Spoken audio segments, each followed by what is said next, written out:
And as the Russia-Ukraine war rages on, President Putin has expressed readiness to resolve tensions with Kiev through diplomatic talks with support of the United States.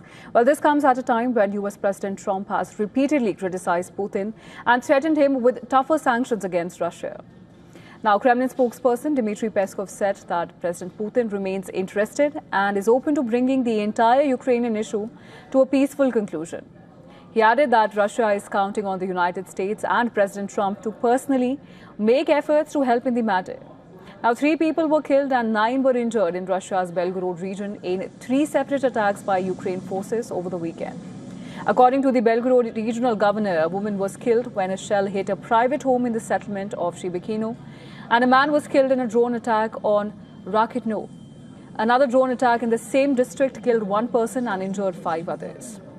Now, the Russian Defense Ministry claims that drones from Kiev that were armed with high explosive warheads targeted a resort in Crimea and killed 2 civilians while injuring 15 others. Sergei Atskionov, the Kremlin-based head of Crimea, said that Ukrainian drones struck a resort in Crimea, causing damage to several facilities and a nearby village school. Russian Foreign Ministry spokeswoman Maria Zakharova condemned the attack on Crimea, labeling it as an act of terrorism by Kiev. She hit out at NATO and the European Union and said that they need to look into the mirror to see the source of aggression on the European continent. She termed the two the pulse of destabilization and spread the terrorism in Europe, saying they did this by sponsoring the Kiev regime and supplying it with weapons. Now, Ukraine, meanwhile, says that Moscow carried out 46 airstrikes on its territory on Sunday.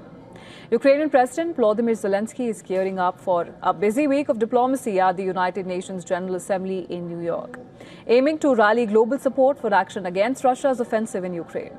Well, he has scheduled several meetings with world leaders, including a planned meeting with US President Donald Trump, to push for tougher sanctions on Russia and discuss long-term security guarantees for Ukraine. Zelensky said that they can achieve a lot if their partners listen to him and support proposals that contribute to ending the war.